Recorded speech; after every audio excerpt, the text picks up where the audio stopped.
Imagine passar a vida inteira acreditando que está no caminho certo, frequentando a igreja, ouvindo sermões, lendo versículos, orando em voz alta, e mesmo assim, no último dia, ouvir as palavras mais assustadoras que já ecoaram pelos céus: apartai-vos de mim, vós que praticais a iniquidade. Eu nunca vos conheci. O impacto dessas palavras não se limita a um susto momentâneo, mas a uma sentença eterna, que define o destino da alma para sempre. Muitos acreditam que, por ostentarem o rótulo de cristãos, estão automaticamente salvos, blindados contra o inferno. Mas e se isso não for verdade? E se estivermos enganando a nós mesmos? E se dentro das igrejas, dos cultos, das Bíblias abertas nas mesas de centro, existirem pessoas condenadas, não por falta de fé, mas por uma fé falsa, vazia, superficial? Você está prestes a ouvir verdades difíceis, advertências diretas que ecoam das palavras de grandes homens de Deus como Billy Graham, mas que têm base na própria Escritura Sagrada. Este vídeo pode salvar sua alma, ou ao menos, fazer você refletir com urgência. Mas cuidado, pode ser desconfortável. Pode confrontar o seu estilo de vida. Pode expor atitudes que você jamais pensou serem portas abertas para a perdição. E justamente por isso, é essencial que você fique até o fim. Porque ao final deste vídeo, além de uma revelação que pode mudar seu destino eterno, também temos um presente preparado especialmente para você. Se você acredita que esse tipo de mensagem precisa ser compartilhada com mais pessoas, não deixe de curtir este vídeo, se inscrever no canal e deixar seu comentário aqui embaixo. Isso ajuda o YouTube a mostrar esse conteúdo para mais pessoas que talvez nunca ouviram essa advertência tão necessária. Além disso, ao se tornar um membro do canal, você terá acesso a conteúdos exclusivos que vão fortalecer sua caminhada espiritual. Faça parte dessa missão de despertar os que dormem, e como agradecimento, se você assistir até o final, há um presente especial que preparamos com muito carinho para a sua jornada de fé. Primeiro tipo, o cristão de fachada. Ele sabe todas as palavras certas. Ele dá a paz do Senhor com um sorriso, participa dos cultos, levanta as mãos na adoração, conhece versículos decorados e até prega para os outros. Mas tudo isso é apenas uma performance, uma encenação cuidadosamente planejada para manter sua imagem limpa diante da comunidade. No coração, porém, não há arrependimento real, não há transformação, não há desejo sincero de santidade. Ele vive em pecado, mas esconde bem. Ele julga os outros com severidade, mas tolera os próprios deslizes com desculpas criativas. Ele está mais preocupado com o que os homens pensam dele do que com o que Deus vê quando o observa em secreto. Billy Graham dizia que o maior campo missionário do mundo estava dentro das igrejas, porque muitos que se dizem cristãos jamais nasceram de novo. O cristão de fachada engana a todos, menos ao Senhor. E no último dia, toda máscara cairá. Ele clamará: Senhor, Senhor, em teu nome profetizamos, em teu nome expulsamos demônios, em teu nome fizemos tantas coisas, mas o Mestre responderá: nunca vos conheci. Essa é uma das mais dolorosas realidades espirituais, a de que a aparência religiosa não salva ninguém. O verdadeiro arrependimento é profundo, é constante, é um quebrantamento contínuo diante de Deus. Se você vive uma vida dupla, onde aos domingos você é luz e nos outros dias você anda em trevas, ouça este aviso: não há neutralidade no reino. Ou você serve a Deus com integridade, ou está servindo ao engano que te condenará. A salvação é gratuita, sim, mas ela custa tudo o que você é. O Evangelho não é uma cobertura moral. É uma transformação radical. O cristão de fachada é como uma casa bonita por fora, com jardins bem cuidados, janelas limpas, fachada pintada, mas por dentro está cheia de mofo, rachaduras e podridão escondida. Ele investe tempo na aparência, mas negligencia completamente a reforma interior. Finge humildade, mas é dominado pelo orgulho. Finge amor, mas não tem compaixão genuína. Finge temor a Deus, mas suas decisões são guiadas pelo medo dos homens ou pela ambição pessoal. Ele ora em público com palavras eloquentes, mas não dobra os joelhos em secreto. Canta com entusiasmo, mas não adora em espírito e em verdade. Frequenta todos os eventos da igreja, mas a presença de Deus é algo que ele nunca verdadeiramente experimentou. Esse tipo de cristão, infelizmente, está cada vez mais comum. São pessoas que se adaptaram tão bem ao ambiente religioso que aprenderam a sobreviver ali, como atores num palco sagrado, mas seus corações nunca foram tocados pela espada afiada do arrependimento. Eles confundem convivência com conversão. Acham que porque estão no meio do povo de Deus, isso significa que são parte do corpo de Cristo. Mas estar no meio do trigo não transforma o joio em trigo. Deus vê o que está por trás das palavras e dos gestos. Ele sonda os corações. E por trás da fachada do cristão aparente está uma profunda tragédia, a de nunca ter se encontrado verdadeiramente com Jesus. Ele talvez tenha conhecido a doutrina, tenha sido educado na igreja, participado de ministérios, mas nunca se rendeu. Nunca teve aquele momento de confronto interior onde tudo muda.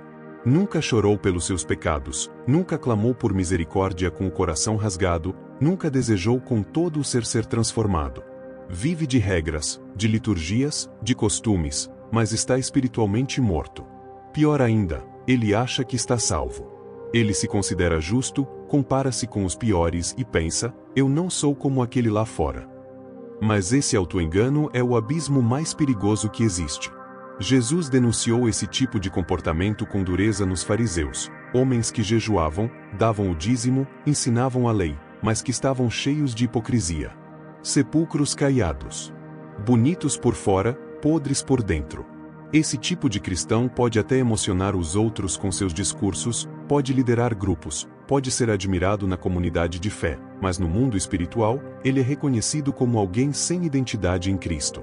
Não há unção verdadeira, não há frutos dignos de arrependimento, não há quebrantamento. Ele pode saber o que é certo, mas não vive o certo. Pode condenar o pecado, mas se deleita nele em segredo. Esse comportamento é um grito silencioso de que há algo muito errado. E a palavra de Deus é clara, a fé sem obras é morta. Não obras para se salvar, mas obras como evidência de uma fé viva.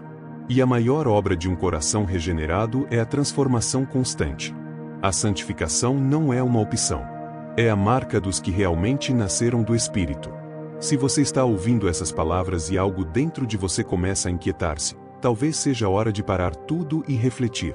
Você tem vivido uma fé genuína ou está apenas atuando bem no papel de cristão?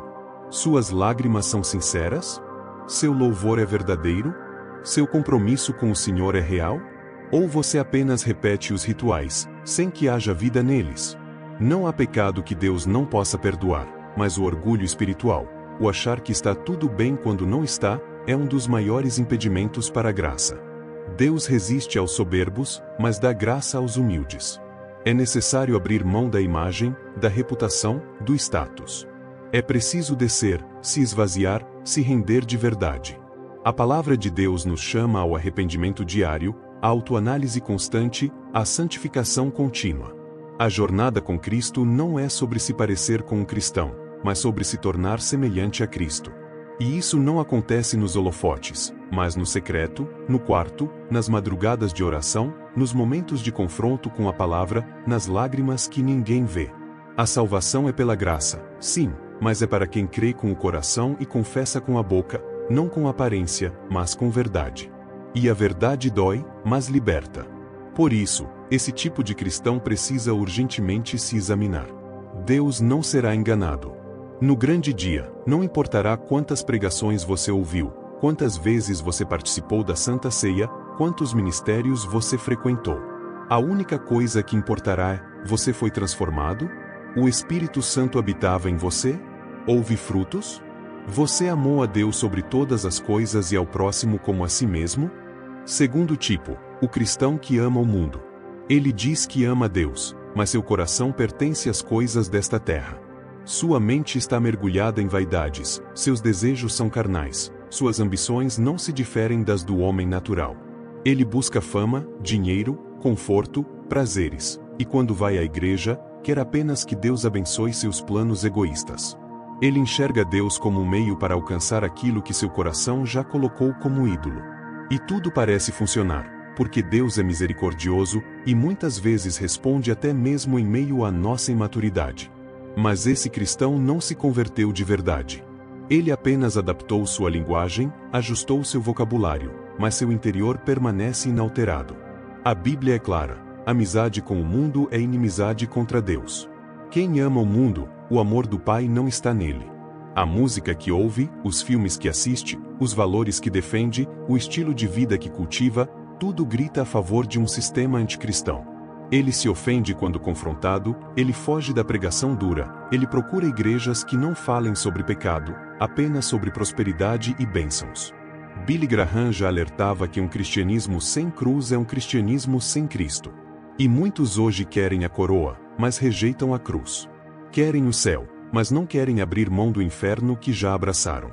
Esse tipo de cristão corre um grande risco, pois embora seu nome esteja no grupo da igreja, pode não estar no livro da vida. O Evangelho transforma não apenas o que cremos, mas o que desejamos. Se o seu maior prazer não está mais nas coisas de Deus, talvez você nunca tenha se rendido de fato. Esse tipo de pessoa pode parecer espiritualmente ativa. Pode até frequentar encontros de jovens, vigílias, acampamentos e conferências, pode usar roupas com frases cristãs, carregar uma Bíblia bonita debaixo do braço e compartilhar versículos nas redes sociais. Mas tudo isso pode ser uma fachada brilhante que esconde um coração dividido.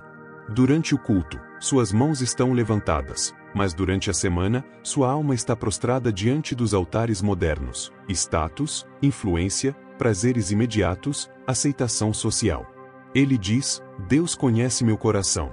E essa frase, muitas vezes, não é expressão de humildade, mas uma desculpa para continuar vivendo em duplicidade.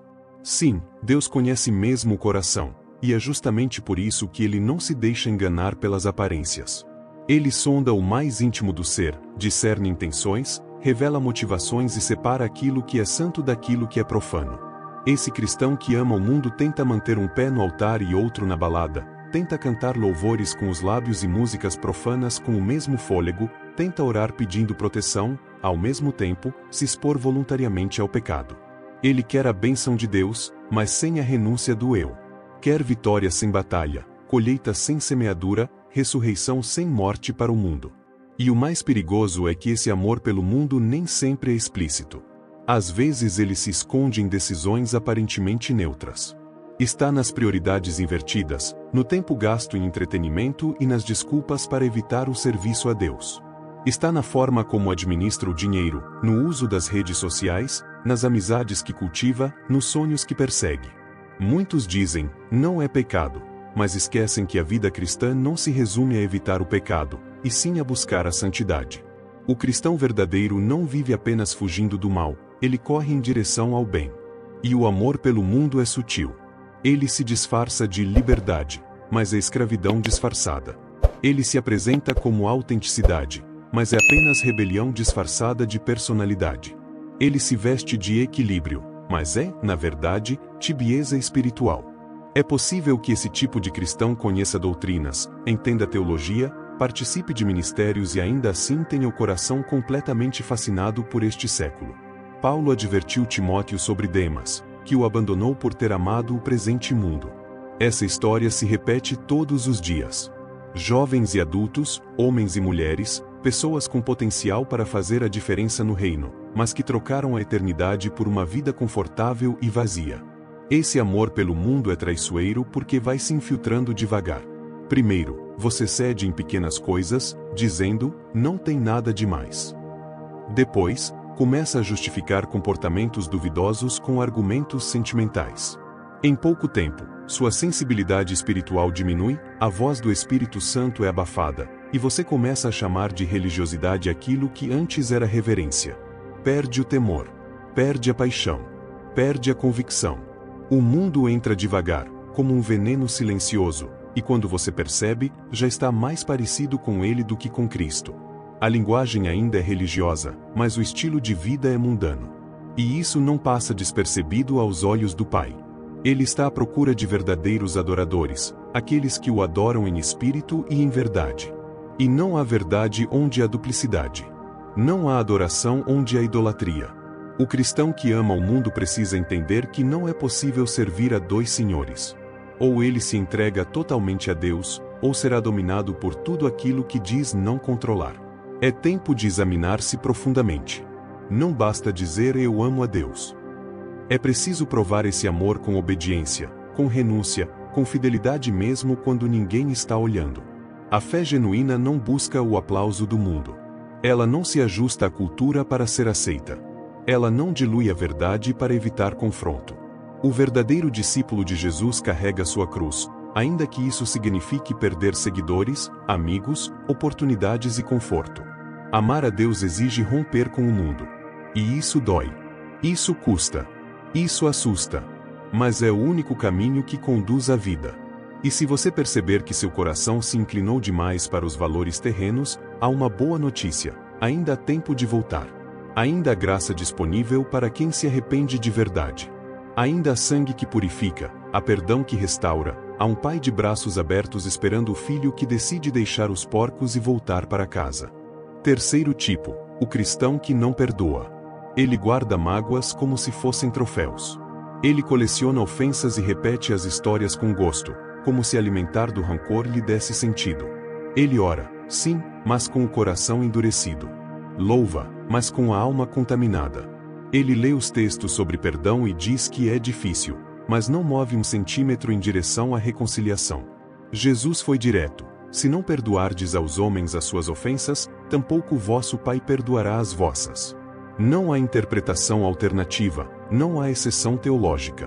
Perdoar não é uma opção, é uma exigência para quem foi perdoado. O cristão que não perdoa talvez não entendeu ainda o tamanho da dívida que ele próprio tinha com Deus. Se compreendesse, perdoaria com facilidade, pois saberia que nada que alguém faça contra nós se compara ao que já fizemos contra o Senhor. Billy Graham dizia que o maior sinal de maturidade espiritual é a capacidade de amar quem não merece, perdoar quem nos fere, e servir sem reconhecimento. O perdão é o maior reflexo da graça de Deus em ação. E o cristão que insiste em viver alimentando mágoas está corroendo sua própria alma. Pode parecer pequeno, mas é o que afasta muitos do céu. A falta de perdão cria raízes de amargura, que se tornam fortalezas espirituais. Não permita que o inferno encontre em você um solo fértil para o ódio. Liberte-se. Não por quem te feriu, mas por amor à sua salvação.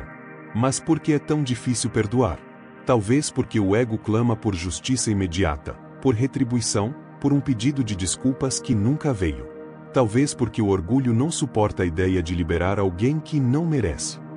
Talvez porque, no fundo, guardamos a ilusão de que, mantendo a dor acesa, estamos punindo o outro.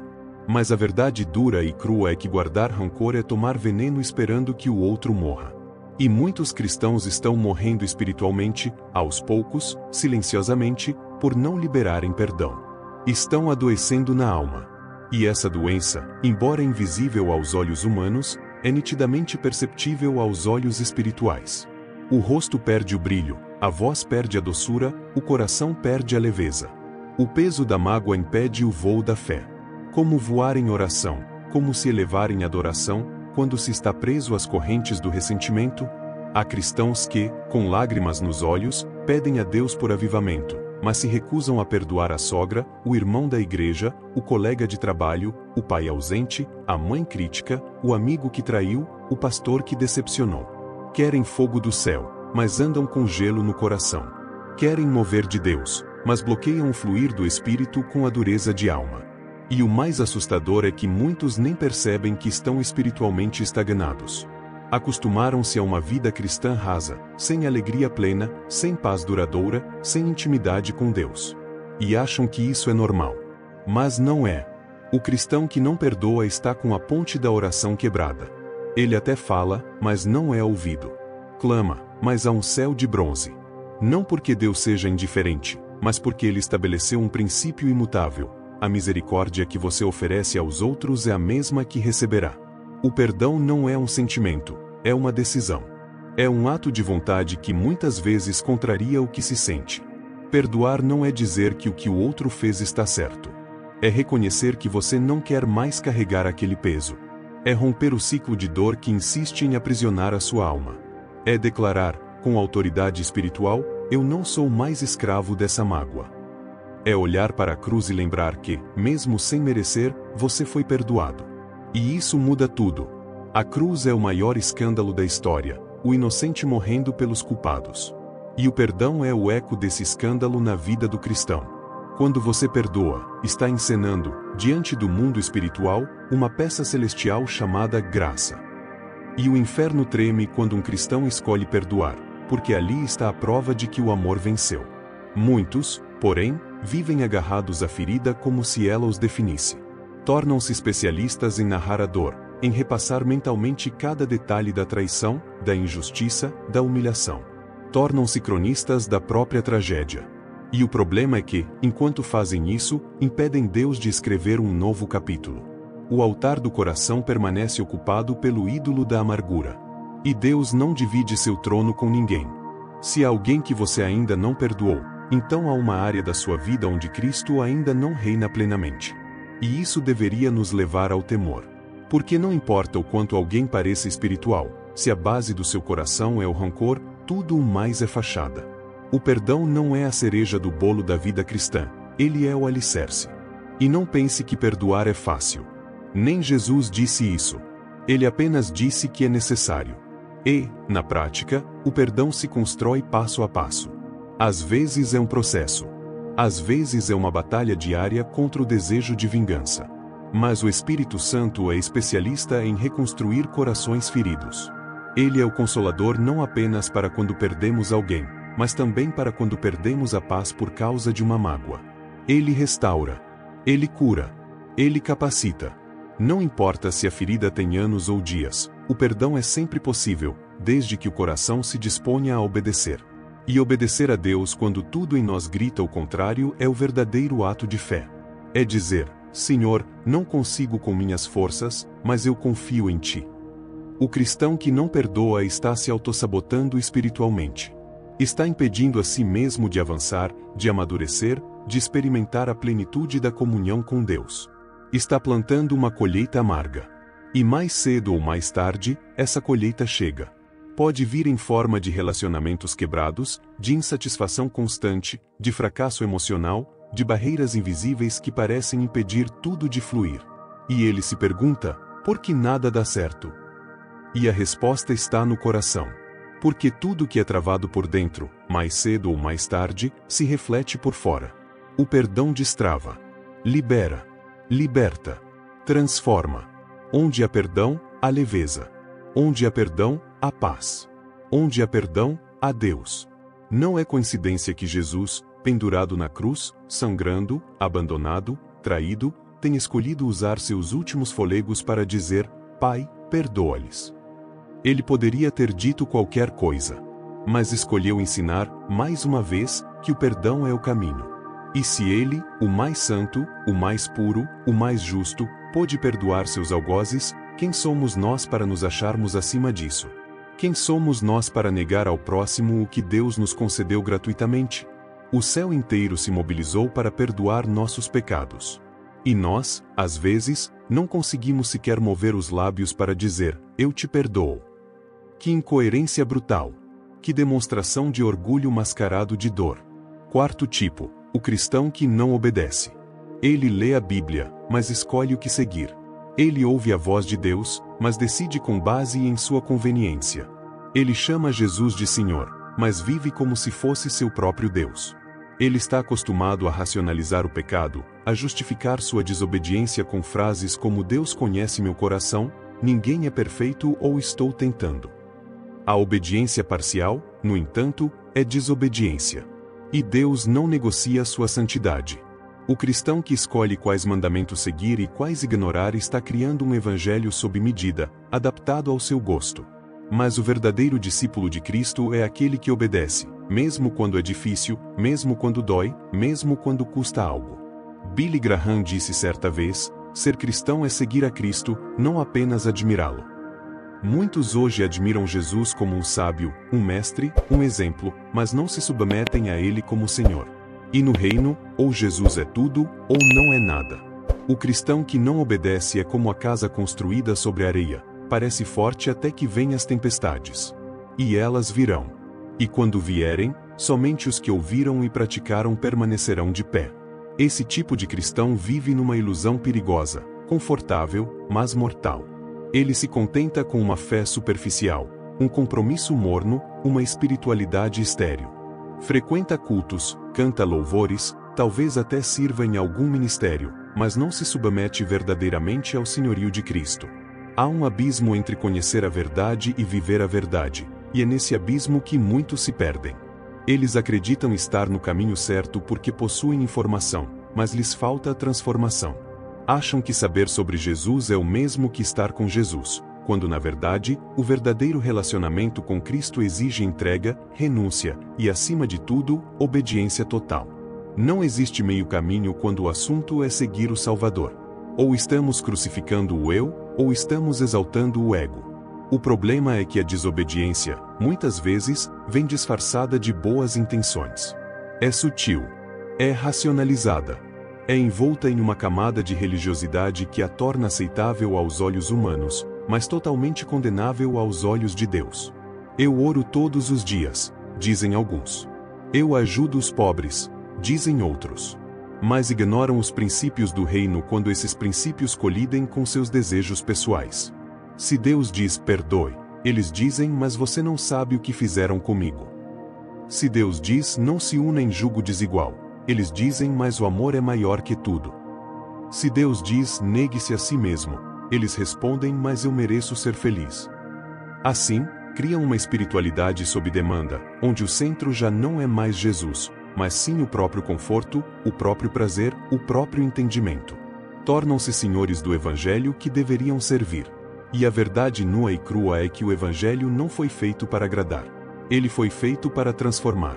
Ele confronta, desafia, destrói ídolos, quebra paradigmas e exige tudo.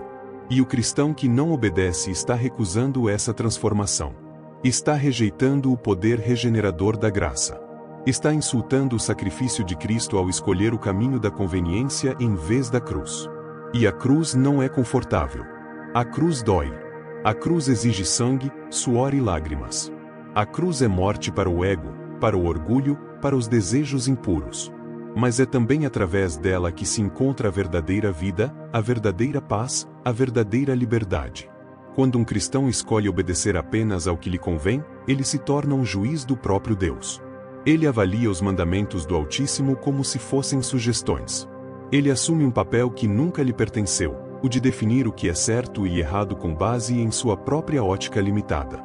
Ele transforma o Deus soberano em um conselheiro opcional, em uma figura decorativa em seu altar pessoal. Mas Deus não compartilha sua glória com ninguém. Ele é o Senhor dos senhores, o Rei dos reis. E diante dele, todo joelho se dobrará, toda língua confessará. A pergunta é, essa confissão virá em humildade voluntária hoje, ou em juízo inevitável amanhã? A palavra é clara, se me amais, guardareis os meus mandamentos. Não há ambiguidade nessa frase. Amar a Deus não é um sentimento vago, mas uma prática concreta. É viver de acordo com o que Ele diz, não apenas com o que sentimos. E é nesse ponto que muitos tropeçam. Eles confundem emoção com devoção. Choram em cultos, sentem arrepios ao ouvir um louvor, mas não mudam de atitude. Continuam mentindo, traindo, fofocando, vivendo como se não houvesse amanhã. Pensam que Deus é complacente com suas fraquezas, mas se esquecem de que Ele é também justo. Misericordioso, sim, mas também juiz. Amoroso, sim, mas também santo. E sua santidade não tolera rebeldia contínua, especialmente aquela que vem camuflada de religiosidade. Obedecer não é uma opção para o verdadeiro cristão, é um chamado. Um chamado a viver uma vida que exalte a Deus em tudo, nas palavras, nas ações, nos pensamentos, nos relacionamentos, nos negócios, nos segredos mais escondidos da alma. É um chamado a ser luz em meio à escuridão, sal em uma terra insossa. E isso exige disciplina, renúncia, vigilância. Exige matar o eu todos os dias, abrir mão do controle, entregar a direção. E não há nada mais contrário à nossa natureza do que isso. Mas é exatamente esse o caminho da cruz. Estreito, difícil, impopular. Mas glorioso, poderoso, eterno. Aqueles que não obedecem vivem em uma bolha espiritual, uma ilusão de segurança que não resistirá ao fogo do juízo. São como as virgens imprudentes da parábola, têm aparência de piedade, mas não possuem o óleo da obediência. Estão sempre ocupados com atividades religiosas, mas seus corações estão longe de Deus. E quando o noivo chegar, não haverá tempo para preparar-se. O momento de obedecer é agora. O tempo de alinhar o coração com o céu é hoje. Não podemos brincar de cristianismo, nem tratar o evangelho como um buffet espiritual onde escolhemos o que nos agrada e rejeitamos o que nos confronta. A obediência é o verdadeiro sinal de maturidade espiritual. Crianças espirituais fazem birra quando ouvem não. Filhos maduros confiam no pai mesmo quando não entendem o porquê. O cristão obediente não precisa que tudo faça sentido. Ele sabe que Deus é digno de confiança.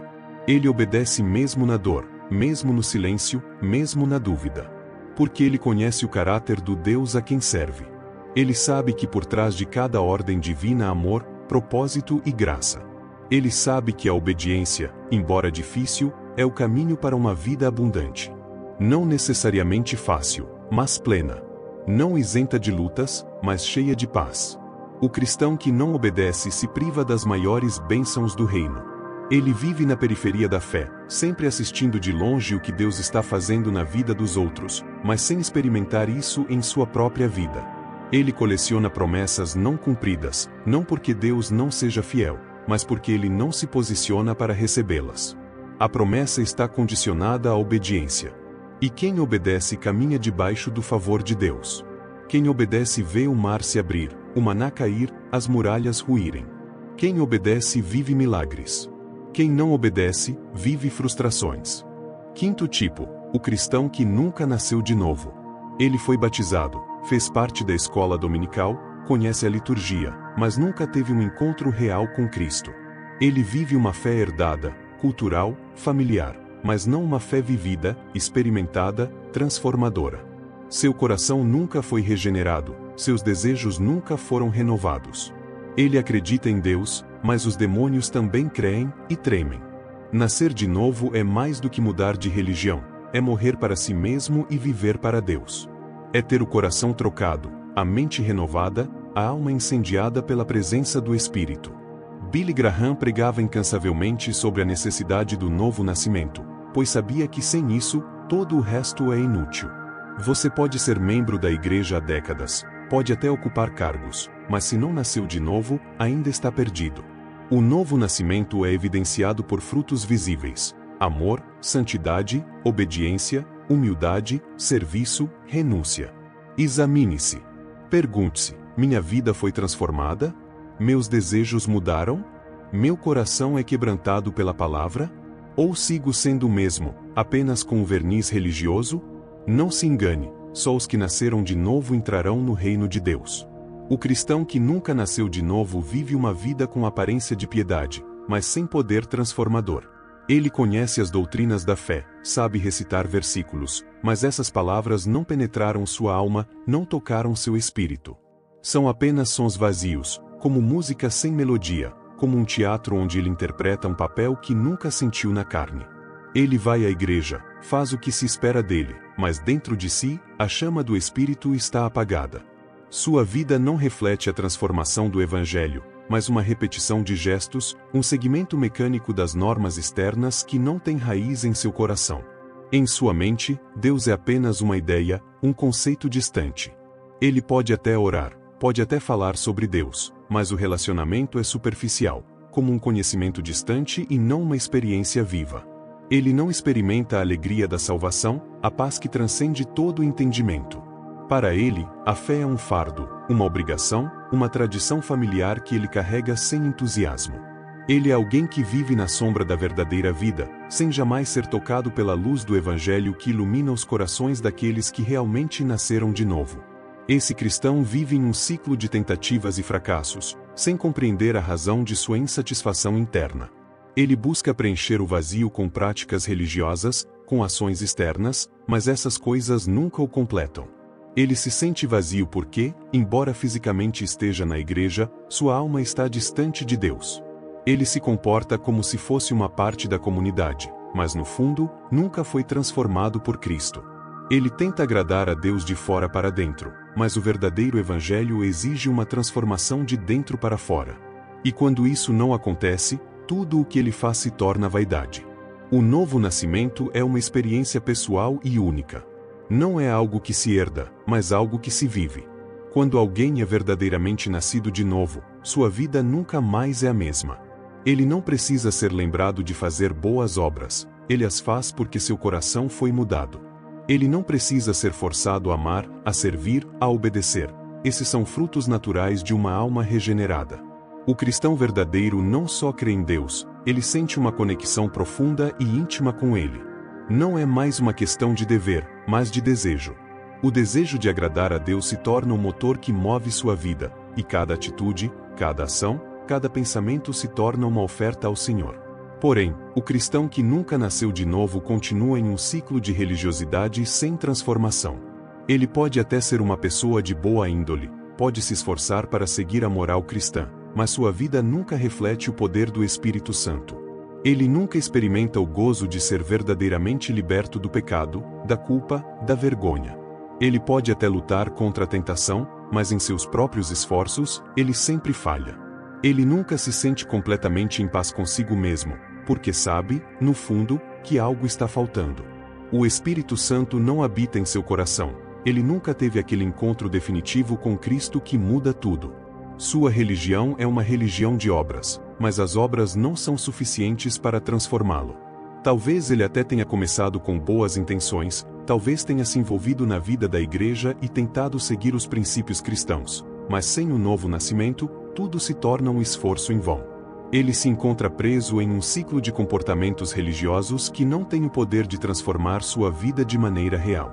A verdadeira mudança, a verdadeira regeneração, vem apenas através do encontro com Cristo, e isso acontece de forma radical. Não é um ajuste na vida, mas uma mudança profunda no interior, onde o velho homem é crucificado e o novo homem, em Cristo, é ressurreto. O novo nascimento não é uma experiência que você pode planejar ou controlar. Ele vem quando você se entrega completamente a Cristo, quando você reconhece sua total incapacidade de viver de forma santa e se rende à obra do Espírito em sua vida. É um ato de Deus, não algo que você pode fazer por si mesmo. E para o cristão que nunca experimentou essa transformação, ele está apenas caminhando em círculos, tentando alcançar uma santidade que nunca poderá alcançar sem a regeneração do Espírito. E o mais triste é que muitos estão presos nesse ciclo de religiosidade sem transformação e nunca sequer percebem. Eles vão à igreja, participam das atividades, falam sobre Deus, mas sua vida continua inalterada. Eles ainda estão dominados pelo pecado, pelas paixões da carne, pela busca incessante por prazeres temporais. Eles nunca foram libertos da escravidão do pecado, porque nunca nasceram de novo. Eles vivem em uma fachada, uma mentira que eles mesmos se contaram: eu sou cristão, eu sou salvo. Mas na verdade, eles nunca passaram pela porta estreita que leva à salvação. Eles podem conhecer as Escrituras, mas elas nunca tomaram conta de seu coração. A verdade é clara: somente os que nasceram de novo entrarão no reino de Deus. O novo nascimento não é uma opção, não é uma questão de escolha, é uma necessidade absoluta para a salvação. Você pode fazer tudo certo, ser um membro ativo na igreja, ajudar os pobres, ser moralmente irrepreensível, mas se não nascer de novo, estará perdido. Jesus deixou isso claro: em verdade vos digo que, se alguém não nascer de novo, não pode ver o reino de Deus. João 3:3. Não há exceções. O novo nascimento é a chave para a entrada no reino, e sem ele, todo o esforço religioso é fútil. Se você ainda está em dúvida sobre se nasceu de novo, é hora de refletir profundamente sobre sua vida. O novo nascimento não é apenas uma decisão intelectual, mas uma transformação completa do ser. Não é apenas um acordo com as doutrinas da igreja, mas um novo modo de viver, de pensar, de agir. Se seus desejos ainda são os mesmos de antes de conhecer Cristo, se sua vida não é marcada por mudanças visíveis e tangíveis, então talvez você esteja se enganando. O novo nascimento não é algo que você faz por si mesmo, é algo que Deus faz em você. Ele troca seu coração de pedra por um coração de carne, ele tira seus desejos egoístas e os substitui pelos desejos de Cristo. E quando isso acontece, sua vida muda para sempre. Chegamos ao fim de mais uma reflexão profunda sobre a verdadeira essência da fé cristã. Se você esteve conosco até agora, é porque algo tocou seu coração, algo dentro de você despertou a vontade de ir além da superfície, de buscar uma transformação genuína. E é exatamente isso que buscamos aqui, uma mudança real, uma vida de fé que vai além da religiosidade e que leva à verdadeira liberdade em Cristo. Agora, Se você sente que essa mensagem tocou sua alma e que há algo mais que você precisa fazer, não deixe esse momento passar. Inscreva-se no canal para continuar recebendo mais conteúdos como este, curta o vídeo, compartilhe sua opinião nos comentários, quero saber o que você pensa, o que você sentiu. E se você realmente deseja um comprometimento mais profundo com o que estamos compartilhando, considere se tornar um membro do canal. Temos conteúdos exclusivos esperando por você. E atenção, para aqueles que assistiram até o final, temos uma surpresa especial nos comentários. Um presente que é só para quem se dedicou a essa jornada conosco até o último segundo. Não perca! Comente, interaja, e vamos juntos seguir nesse caminho de transformação e fé. Até a próxima, e que Deus abençoe sua caminhada.